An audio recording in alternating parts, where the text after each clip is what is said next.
Urea और zinc का हम फसलों में उपयोग करते हैं, तो क्या हम इन दोनों उर्वरकों को मिलाकर प्रयोग कर सकते हैं? जमीन में डालते हैं तब इसका क्या प्रभाव आता है? और अगर फसलों में हम इसका छिड़काव करते हैं यूरिया और जिंक को मिला करके तब इसका क्या प्रभाव आता है? दोनों ही केस में रिजल्ट्स अलग-अलग होते हैं। आज मैं इसी बात पे चर्चा करूंगा कि अगर हम यूरिया के साथ जिंक सल्फेट मिला के दें, तो क्या हमें उसके अच्छे परिणाम मिलेंगे या नहीं मिलेंगे? देखिए, कोई भी उर्वरक जो होता है, उसके अच्छे परिणाम तभी आते हैं जब पानी में अच्छी तरह से घुल जाए। जब पानी में घुल जाता है और अपने आयनों में टूट जाता है, तब इन आयनों को पानी के माध्यम से जड़ें इसका अवशोषण कर लेती हैं। अगर हम छिड़काव करते हैं तो पत्तियां इसका अवशोषण कर लेती हैं। अगर तत्व का जड़ों द्वारा या पत्तियों द्वारा सही ढंग से अवशोषण हो जाए, तो पौधे के अंदर वो अपना अच्छा काम करता है। अगर कोई उर्वरक जमीन में डालने के बाद इनसॉल्युबल हो जाए, पानी में ना घुले, कुछ इस तरह के केमिकल रिएक्शन कर ले कि पौधे की जड़ें उसको ना ले पाए, तो वो पौधों तक नहीं पहुंच पाता है और एक तरह से वो फर्टिलाइजर की वेस्टेज होती है। तो इसलिए हम कभी भी अगर उर्वरकों को मिलाते हैं तो इस बात का हम ध्यान रखते हैं कि आपस में कोई रिएक्शन ना कर रहे हो, या उन दोनों के मिलने से कोई ऐसा कंपाउंड तो नहीं बन रहा कि जो पानी में नहीं घुलता है या मिट्टी में बैठ जाता है या जड़ें उसको नहीं ले पा रही हैं। तो अब इसको देखेंगे कि अगर हम यूरिया को जमीन में डाल रहे हैं और इसके साथ जिंक सल्फेट मिलाएं तब क्या होगा।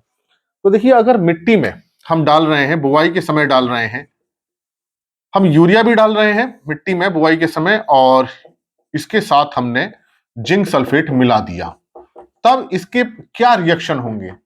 देखिए, अगर रिएक्शन होकर के कोई ऐसी चीज बनती है जो पानी में घुलनशील है और अपने आयनों बना रहता है, तब इसको डाल सकते हैं, तब इसको डालने में कोई नुकसान नहीं है।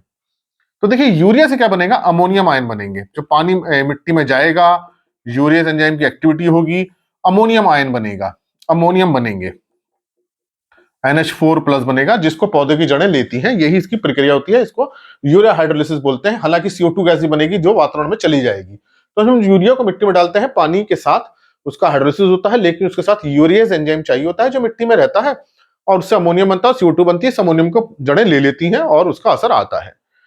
जब हम जिंक सल्फेट को डालते हैं, ये भी पानी में घुलता है, लेकिन ये क्या बनाता है, जिंक बनाता है जो Zn+ फॉर्म में रहता है। और क्या बनाता है, सल्फेट आयन निकालेगा। ये पानी में घुल जाता है, ये भी पानी में घुलनशील है, सल्फेट आयन बनाएगा। और पौधे की जड़ें जिंक को भी ले लेती हैं, सल्फर को भी ले लेती हैं। इसमें कोई समस्या नहीं होती। जिंक सल्फेट को हम जब डालते हैं, पानी में घुल करके पौधों तक मिल जाता है और ये एक अच्छा उर्वरक होता है। अब क्या होगा कि अब हमने इनको डाला, दोनों को मिला के डाला, तो क्या बनेगा, ये चीजें बनेंगी, अमोनियम बनेगा, जिंक बनेगा और सल्फेट बनेगा। अब ये आपस में रिएक्शन करेंगे। तो देखिए, प्लस प्लस वाले कभी रिएक्शन नहीं करते हैं, हमेशा रिएक्शन प्लस माइनस वाले करते हैं। रिएक्शन अपोजिट चार्ज में होता है। तो अमोनियम प्लस है, जिंक प्लस है, इसमें तो कोई रिएक्शन होगा ही नहीं। तो ये भी पानी में, अगर पानी में जिंक अमोनियम डाल दें तो रिएक्शन नहीं करेंगे, ऐसे ही रहेंगे। तो ये पानी में घुलनशील है, जड़ें इसको ले लेंगी, तो अमोनियम और जिंक में कोई समस्या नहीं आएगी। अब क्या होगा, अमोनियम के साथ सल्फेट रिएक्शन कर सकता है। तो अमोनियम चूंकि प्लस है और सल्फेट माइनस में है, रिएक्शन कर सकता है। लेकिन ये भी अगर आपस में रिएक्शन करेगा तो अमोनियम सल्फेट बनाएगा और ये घुलनशील होता है। ये पानी में घुलनशील होगा। अगर ये दोनों आपस में मिलेंगे, ये घुलनशील हो जाएंगे, फिर टूट करके ये अमोनियम फिर से टूट कर, चूंकि पानी में घुलनशील है इसलिए फिर से टूट करके अमोनियम और सल्फेट फिर बना लेंगे और पौधे की जड़ें इसको ले लेंगी। तो जब अमोनियम सल्फेट मिलेगा तो कोई ऐसा जो कंपाउंड बनेगा अमोनियम सल्फेट, ऐसा नहीं होगा कि वो पानी में ना घुले या पानी के अंदर बैठ जाए या मिट्टी में फिक्स हो जाए, ऐसा नहीं होगा, क्योंकि ये घुलनशील है। अमोनियम सल्फेट घुलनशील है, इसलिए फिर से ये टूट करके अमोनियम और सल्फेट पानी बनाएंगे, जिसको पौधे की जड़ें ले लेंगी। इसका मतलब ये हुआ कि अगर हम यूरिया के साथ जिंक सल्फेट मिला करके मिट्टी में डाल रहे हैं, तो अमोनियम भी मिलेगा, जिंक भी मिलेगा, सल्फर भी मिलेगा, उसमें कोई समस्या नहीं आएगी। इसलिए आप यूरिया के साथ जिंक सल्फेट मिला के डाल सकते हैं। बस एक समस्या यह आ सकती है कि जब हम यूरिया और जिंक सल्फेट को मिलाते हैं तो पानी को एब्जॉर्ब कर लेगा, क्योंकि जिंक सल्फेट जो होता है पानी को ले लेता है। तो ये पानी को ज्यादा लेने से इसके टुकड़े बन सकते हैं, इसलिए इसको मिलाने के बाद आप इसको रखना नहीं है, इसको तुरंत खेत में डाल देना है। तो ऐसी कोई समस्या हम देखते हैं कि पौधों की उपलब्धता के संदर्भ में अगर कोई हम समस्या देखते हैं तो नहीं आएगी, क्योंकि जो इसकी केमिस्ट्री है वो मैंने आपको बताई। मिट्टी में जाकर के ऐसा कोई, इन दोनों को कोई केमिकल रिएक्शन नहीं होने वाला जो पौधों की जड़ों को उपलब्ध ना हो पाए। तो ये आपको बताया मैंने कि किस तरह से काम करेगा। लेकिन मान लीजिए अगर आप इसको फसल पर डाल रहे हैं, फसल में हम इसका छिड़काव कर रहे हैं, तब उस केस में क्या होगा। तो देखिए, जब फसल पर छिड़काव करेंगे, हम पत्ते पर छिड़काव करेंगे, तो सामान्यतः हम जिंक की आधी मात्रा के साथ यूरिया मिलाते हैं। 1000 लीटर पानी में सामान्यतः हम जो है 5 किलोग्राम जिंक मिलाते हैं और 2 से 2.5 किलोग्राम हम यूरिया मिलाते हैं। और 1000 लीटर पानी का बता रहा हूं, तो 200 लीटर के हिसाब से आप बना सकते हैं। तो जितना जिंक सल्फेट लेते हैं उसका आधा हम करीब यूरिया डालते हैं।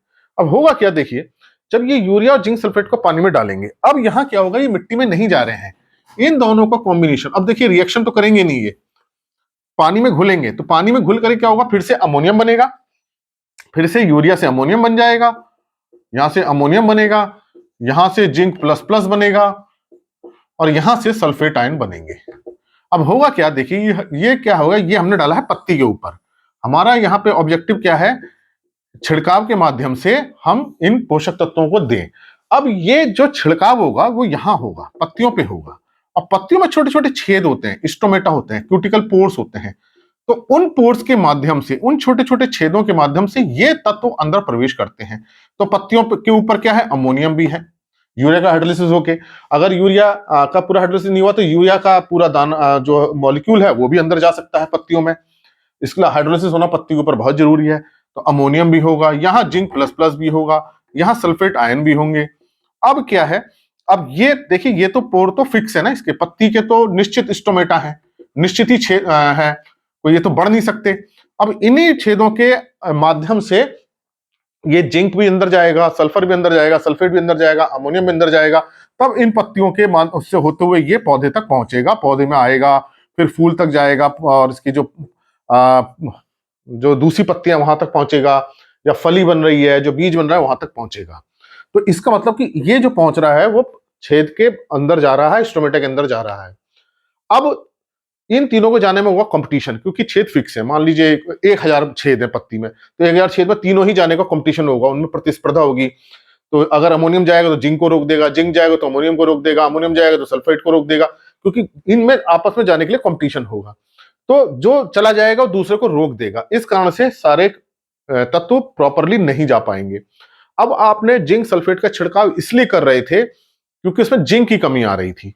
तो जब आप जिंक की कमी आ रही है और उसके बाद यूरिया मिला दे रहे हैं तो अमोनियम भी चला जा रहा है, जबकि अमोनियम की आवश्यकता नहीं है क्योंकि उसको पर्याप्त मिल चुका है।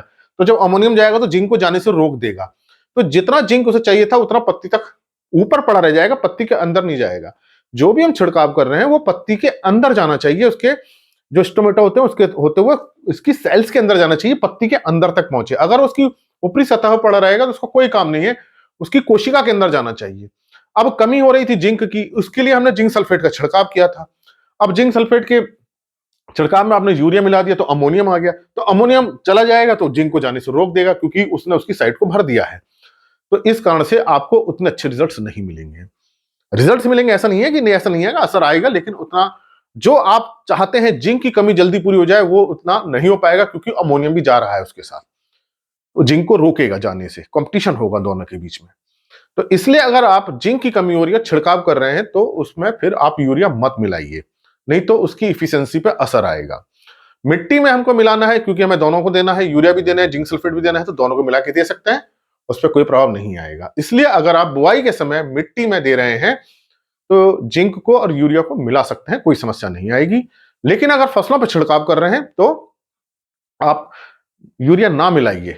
उसका कारण मैंने आपको बताया, कंपटीशन होगा जाने के लिए, और जिंक का फिर अवशोषण कम हो सकता है। ऐसा नहीं कोई केमिकल रिएक्शन हो जाएगा तो कोई ऐसा कंपाउंड बन जाएगा कि पत्ती जल जाएगी, ऐसा नहीं होगा, चांसेस कम है। वो तभी हो सकता है कि आप यूरिया की मात्रा बहुत ज्यादा बढ़ा दें या जिंक सल्फेट की मात्रा छिड़काव में बहुत ज्यादा बढ़ा दें, तो पत्ती जल सकती है। अदरवाइज आप मिला रहे हैं तो अमोनियम जिंक दोनों जाएंगे और जिंक का अपटेक फिर कम हो पाएगा, और फिर जिंक की जो कमी हो उतनी जल्दी पूरी नहीं हो पाएगी। इसलिए बेहतर यही होगा कि अगर आप जिंक सल्फेट का छिड़काव कर रहे हैं तो सिर्फ जिंक सल्फेट का कीजिए। यूरिया का अगर छिड़काव कर रहे हैं आप 2% यूरिया का, तो केवल यूरिया छिड़काव कीजिए, उसके साथ कुछ और मत मिलाइए। जिंक सल्फेट का छिड़काव कर रहे हैं तो जिंक सल्फेट को ही रखिए, कुछ और मत मिलाइए।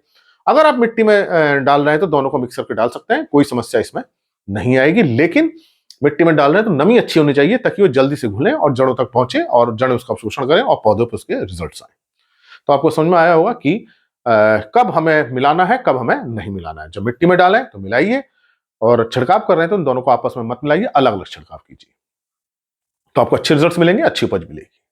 इसी प्रकार के लेक्चर्स को देखने के लिए कृषि किसान प्लेलिस्ट देखिए, और अगर चैनल सब्सक्राइब नहीं किया तो सब्सक्राइब कीजिए। धन्यवाद।